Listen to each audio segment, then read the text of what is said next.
Hello. I hope I haven't kept you waiting. Yes, this is the Crime Club. I'm the Librarian. Death at 7:10. Yes, we have that Crime Club book for you. Come right over.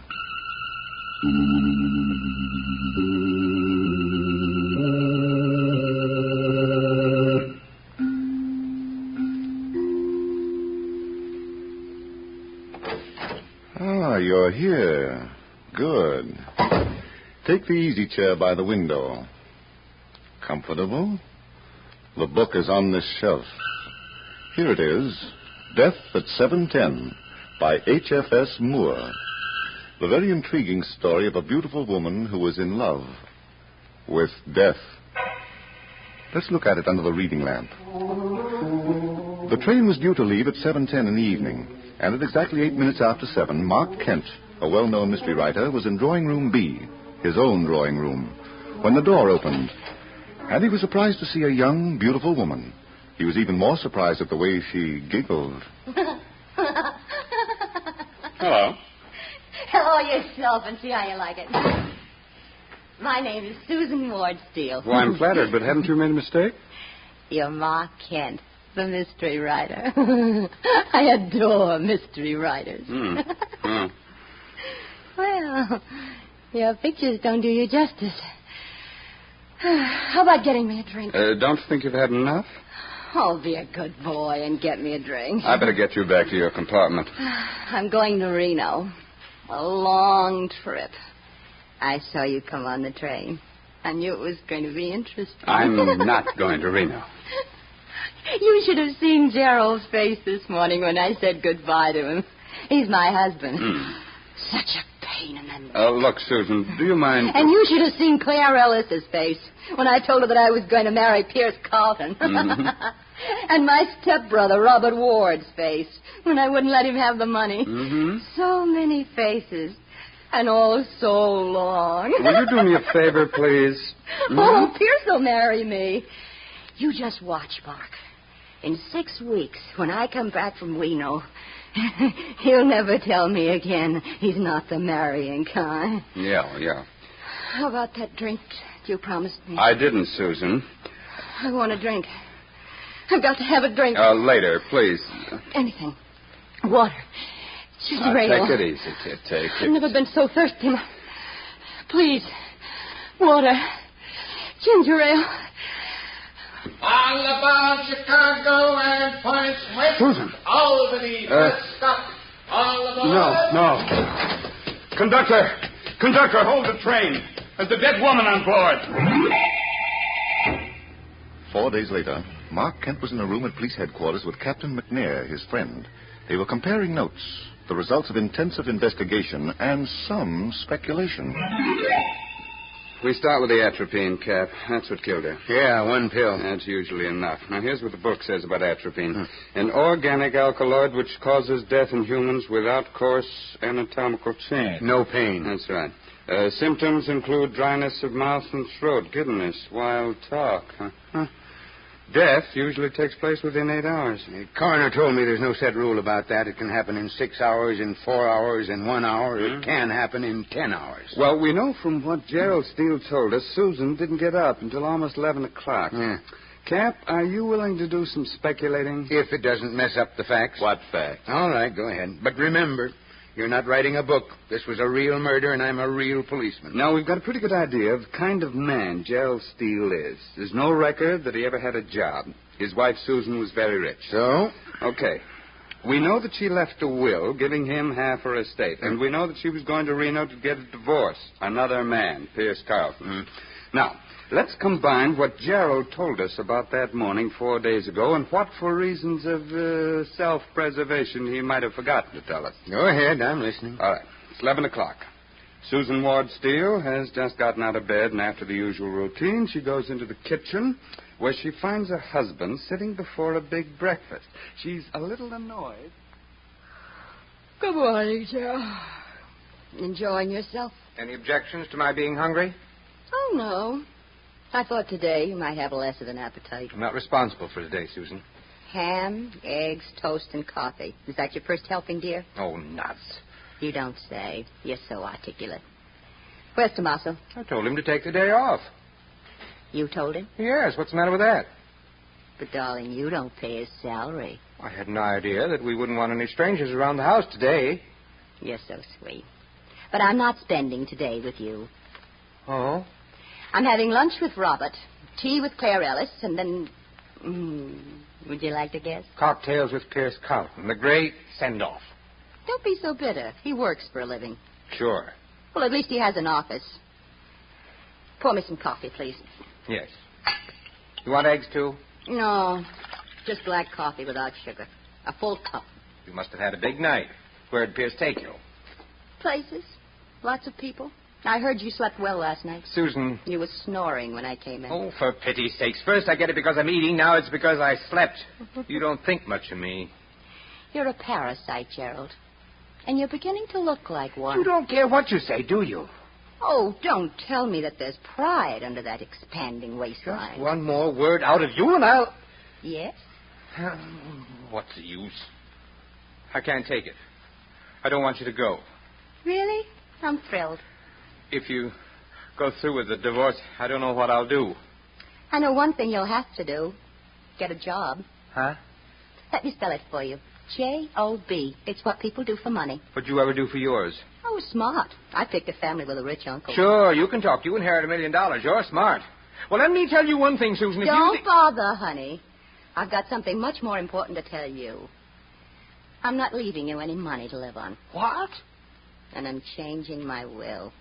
I see. The half of my estate that you've been praying for will go to Pierce Carlton. If I should die. When do you perform the operation? After Pierce and I are married. In the meantime, if I should get hit by a truck... Yeah? Oh, darling, don't wish so hard. I'm really being very loyal to you. Yeah. Oh, well. What time's your lunch date with Robert? 1:00. Good heavens, look at the time. I'll have to hurry. It takes me an hour to get my hair put up. Do you want some more coffee? Oh, I'd love it, but I can't spare a minute. Why didn't you tell me it was so late? It's your appointment, Angel. You sure you don't want another cup? Oh, dear. I really need it. All right. Bring it in the bedroom. No cream or sugar. Yes, ma'am. Anything you say, ma'am. I aim to please. There it is, Cap. Gerald Steele had motive and opportunity. You're only guessing, Mark. Well, the will's on file, isn't it? We got the story, the second cup of coffee from Gerald himself. Yeah, but the rest of the stuff, about the argument, about her changing the will. Pure speculation. The deductions of a mystery book writer. Now, what about Robert Ward, the stepbrother? He's about 15 years older than Susan, businessman. How's business? Well, we got a report from several banks that he's been trying to borrow money. They all turned him down. Uh-huh. That makes him an interesting suspect. Now, let's combine fact and fiction again and see what happened at lunch. Robert Ward told us that he'd reserved a private dining room for the occasion at the Swank Cafe Aurelia. Susan was very cheerful all through lunch. What time is your train, Susan? 7:10. No, it's only 2:30 now. I'm meeting Claire Ellis at 3:00. Tea and gossip at her apartment. Oh, I knew I shouldn't have eaten so much. Susan. Yes, Robert. I've been waiting very patiently. What do you mean? You didn't ask me here to a private dining room to discuss my unimportant life. You're very clever. Thanks, darling. Now, what is it that you don't want your servants to overhear? I need money. You? I know it comes as a shock, but the truth is I've, How much, Robert? $100,000. Really? Of course, it'll be a loan, Susan. I'll pay it back in due time. I'll give you a note or a mortgage, whatever you like. Business is bad. I've had a very serious setback. My entire output of washing machine motors is defective. Oh, my. What's the poor housewife going to do? We know what's wrong, and we can correct it easily enough, but naturally it can't be done without money. Naturally. I've never been without cash before, but I expanded recently, and that took all my liquid assets. Even when you're in trouble, you talk like a bank statement. When did this delightful thing happen? 2 weeks ago. Why didn't you come to me right away? Well, I didn't want to bother you. I'm a businessman, and naturally my first call was at the banks. Naturally. Did they turn you down? They didn't consider me a good risk. Overexpansion. Oh, darling, you're as skinny as a toothpick. Susan, please don't be facetious. I'm in serious trouble. Oh. If I don't get that merchandise out of my factory, I'll go bankrupt. I won't even be able to pay my creditors. $100,000. Yes, it shouldn't mean anything to you. You can spare it. Oh, I can spare it.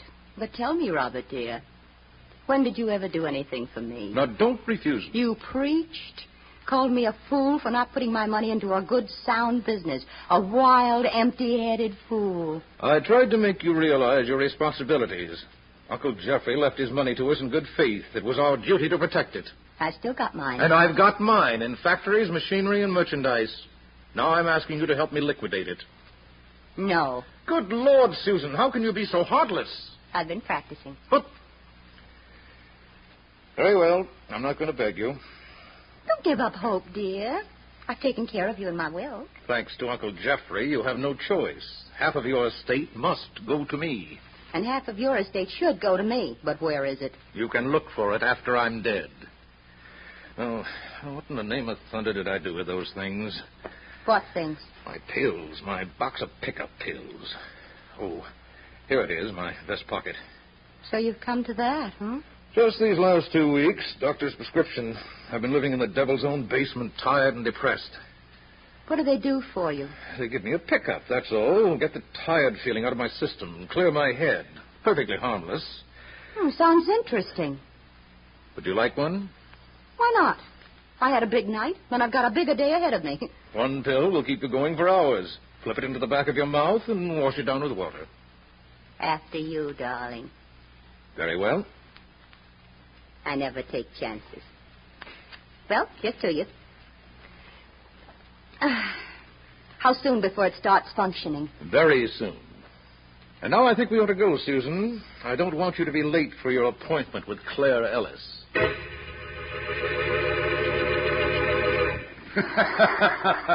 Well, it's a possibility, Cat. Oh, sure. So's a trip to the moon. You better stick to writing mystery books, Mark. If you make a mistake, nobody burns, except maybe your publisher. Did Robert Ward take a pickup pill while you were grilling him 3 days ago? Now, wait a minute. Are you trying to tell me he had a box full of atropine pills when he met Susan Steele? Maybe. And that he passed them off as pickup pills? Maybe. But according to your own speculation, he took one of those pills himself. Now, why didn't it kill him? You might have had one in that box that was harmless. Huh? You know, a real pickup pill. Sure. Put that in your next bookmark. It'll read fine. I will. But for the time being, you won't mind if I keep it a secret from the district attorney, will you? No, I don't mind. Shall we go on? Go ahead. I'm on 24-hour duty. Well, the next stop that Susan Steele made was Claire Ellis's apartment. Now, what do we know about Claire? She served tea and ice cream cake. But not because she liked Susan. Oh, you've got a private line to her inner thoughts, huh? Didn't you notice how she was defending Pierce Carlton as you were questioning her? I noticed it. Yeah, he's the man Susan Steele expects to marry. And Claire's in love with him. Now let's see what we can get out of the situation in which two women in love with the same man meet for tea a few hours before one of them dies on a train, the victim of murder by slow poison. I'll get the tea things, Susan. They're in the kitchen. Oh, there's no rush, Claire. I'm not meeting Pierce until 5.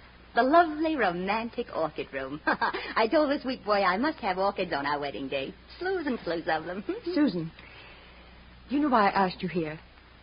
Of course. To plead with me. We used to be good friends. Used to be? I'm sorry to hear that, honey. Susan, don't marry Pierce Carlton. He doesn't love you, Susan. Pierce and I were practically engaged when I introduced him to you. Why did you make a play for him? You had a husband. I was smitten. You were smitten. Believe me, darling, I've been living in a delayed paradise for 3 whole months. You've never loved anyone but yourself, and the only reason you went after Pierce was because he was mine. He was a conquest. Does it make any difference? You'll never be able to keep him, Susan. Pierce is in some kind of trouble. You have money. Did he tell you all about it? Oh. Well, he told me. Doesn't that prove something? Well, what is it, Susan? What's wrong with Pierce? It's confidential, dear. Between sweethearts. I'll get the tea if you still want it. Oh, I want it. I'm a glutton for punishment. I hope you won't have to take much more of it. Ever.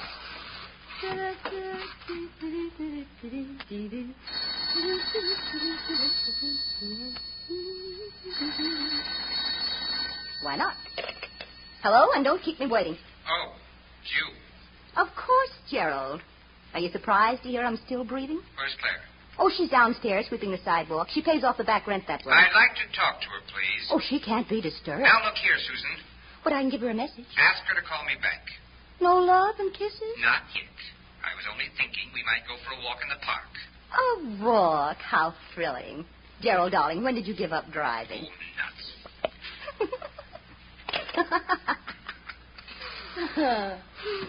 You might have held that phone for me, Susan. Who called? Pierce. He simply had to tell me how much he loves me. Claire, dear, watch your manners. Trays were meant to be put down, not dropped. I'm sorry. And those exquisite ice cream cakes. You almost ruined them. That one's for you, Susan. Thanks, dear, for remembering that I adore blueberries. I never forget a lot of things. Motive and opportunity. Love and ice cream cake. Hey, Mark? Well, that's how it looks on paper, Cap. You think Claire Ellis buried the atropine in the cake? Oh, she did. She's darn clever. But I don't know anybody who chews ice cream. If she did. Now, how do you figure out the business about that phone call? Well, Claire Ellis told us that Susan had received a call from Pierce. Go on. Pierce denied it, but Gerald admitted that he phoned Claire and spoke to Susan. Claire didn't know about the call, therefore Susan told her it was from Pierce Carlton. QED. Whoops, not yet, Cap. We've still got to prove a murderer. Now, what about Pierce Carlton? He's in the stock brokerage business with his father. Good, solid family background, old stock. That doesn't keep him from being a playboy, does it? I'm not interested in what he does, Mark, only in what he did 4 days ago. And in what he did before that. That goes without saying. My boys are checking. I think they're going to find that he's in a mess. A money mess. Anything's possible with you around. Okay. What happened the day we spoke to Claire Ellis? Your eyes popped. You saw a beautiful woman. Could be, but she was upset. Every time you mentioned Pierce Carlton, she had jitters. Why? Somebody told me she's in love with the guy. I told you, Cap. Oh, sure, I knew. I couldn't have gotten it from the facts. She kept saying over and over that Pierce was innocent. He had no reason for killing Susan. Cap, that girl knows something. So does everybody else in this case, except me. About Pierce Carlton, I mean. And I'm sure she didn't know it the day Susan was killed. Who told her? I don't know. What? Mark, did I hear right? Did you say you don't know? Let's go on to item number 4. Susan and Pierce at the Orchid Room. Dinner before train time. Soft lights, orchids on the table. A perfect setting for romance.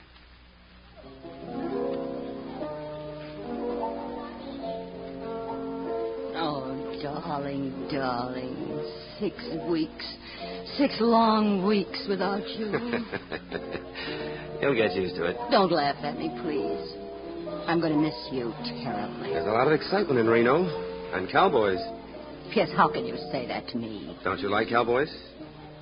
I like you better. How was Gerald this morning? Oh, why talk about him? Why not? He's human. What's the matter with you? You'd rather talk about everyone but us. It's a wonder you don't ask me about Claire. You know, I saw her this afternoon, too. Or don't you have to ask me about her? You never could take kidding, could you? Oh, I didn't realize. Pierce will be married just as soon as I can get back from Reno. Have some more wine, Susan. You'll be waiting for me at the station. I don't want to come back to New York and be alone for a minute. Suppose I'm not waiting. You've got to be. Why? Because I'm depending on you. I'm going through a divorce for you. For me? I thought it was because Gerald ate too much.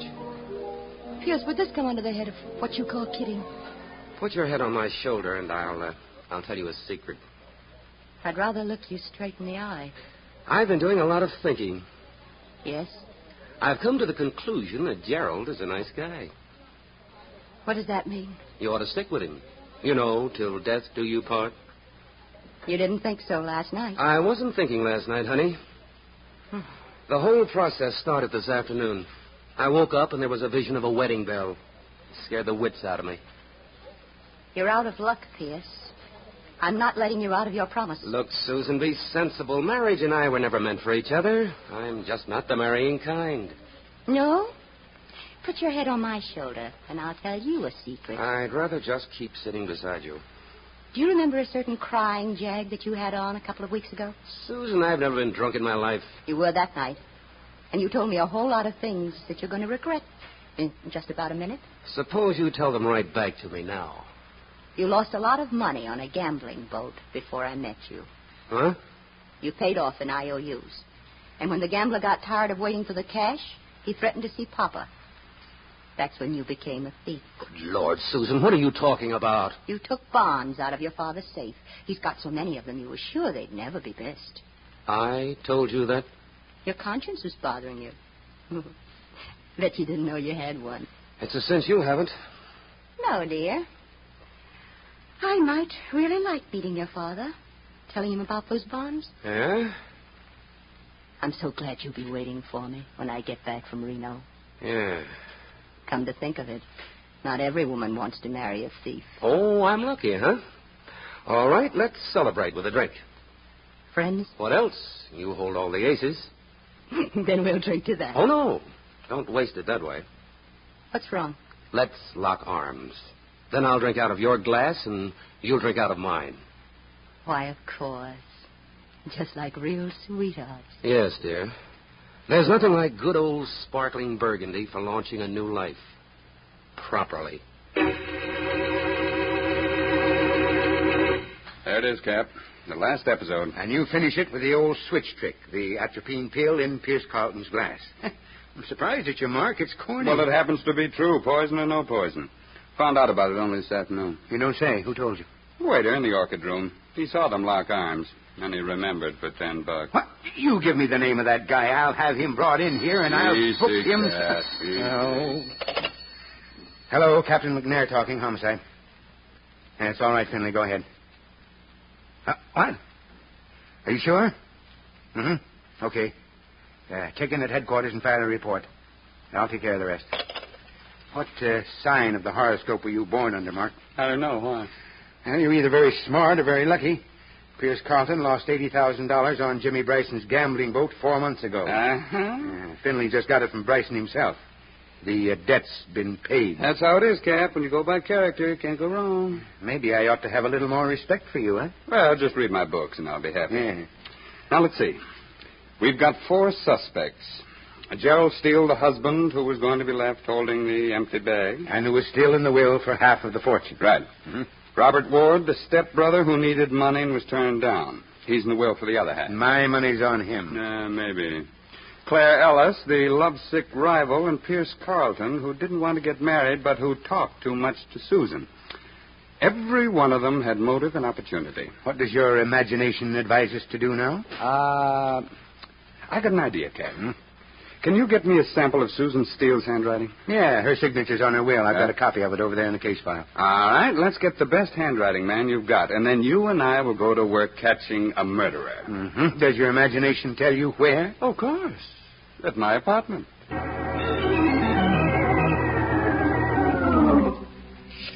Mark, if this works, I'll buy you a new hat, and I'll eat your old one. And, I'm supposed to be all alone, Cat. Hello? Gerald Steele? Yes? This is Mark Kent. Are you free to talk? What kind of a question is that? You'll understand. I was the last one to see your wife alive. So I read in the papers. You're also a friend of the police. Only when it's convenient. For example, I didn't tell them that Susan gave me a note before she died. A what? There's a name in it, a murderer's name. Look here, Ken, what's that got to do with me? It's for sale, Gerald. I had nothing to do with Susan's death. Oh, of course, but who's going to believe it? Does that note give my name? Is that what Susan's done to me? I'll be in my apartment until 7:10, Gerald. You're going to inherit a lot of money. I'm sure you'll want a partner to help you enjoy it. You certainly got your nerve with you, Mark. I've also got you for protection, Cap. Now we'll just do a repeat performance on Robert Ward. And then we'll go down the line. Claire Ellis and Pierce Carlton. One of them's liable to bite.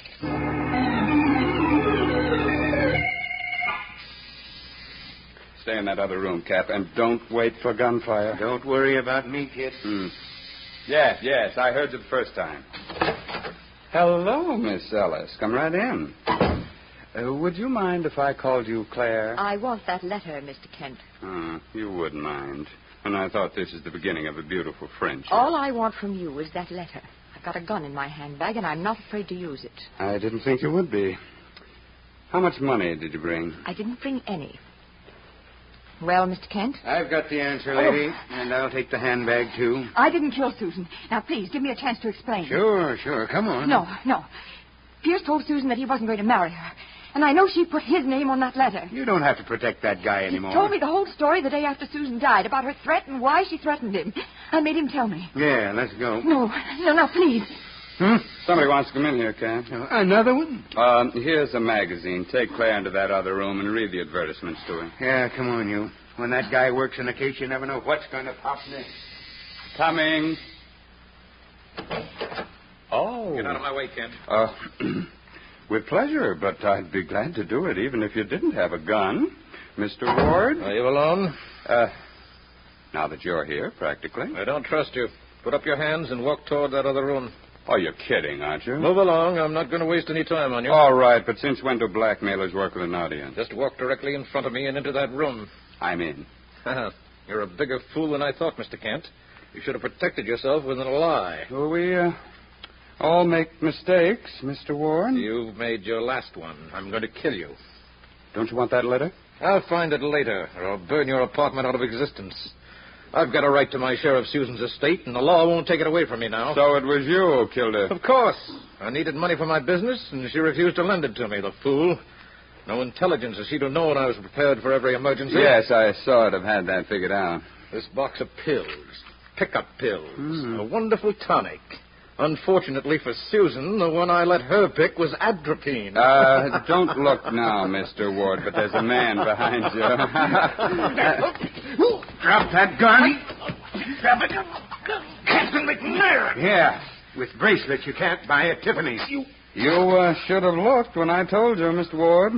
Well, sure. Well, Mark, it gets me how you figured this whole thing out. I'm a dreamer. Would you like to take care of my old hat now? Your old hat? What do you expect me to do with it? You said you were going to eat it, didn't you? Oh, yeah. But I said I'd buy a new one first. Well, a deal's a deal, but I hope you won't mind waiting. No, I won't mind.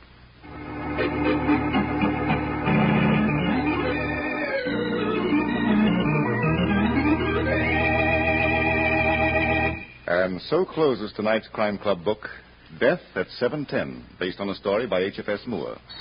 Stedman Coles did the radio adaptation. Roger Bauer produced and directed. Raymond Edward Johnson played the part of Mark Kent. Helen Shields was Susan Ward Steele. Cameron Prudhomme was Captain McNair. Ted Osborne played Gerald Steele. Eleanor Phelps was Claire Ellis. King Calder was Pierce Carlton. And Reese Taylor was heard as Robert Ward. Oh, I beg your pardon. Hello. I hope I haven't kept you waiting. Yes, this is the Crime Club. I'm the librarian. Yes, come over a week from tonight. Good. We have the very exciting story of a night that was made for fun and remade for murder. It's called Coney Island Nocturne. In the meantime, there's a new Crime Club book available this week and every week at bookstores everywhere. Yes, it's available now. Fine. And we'll look for you next week.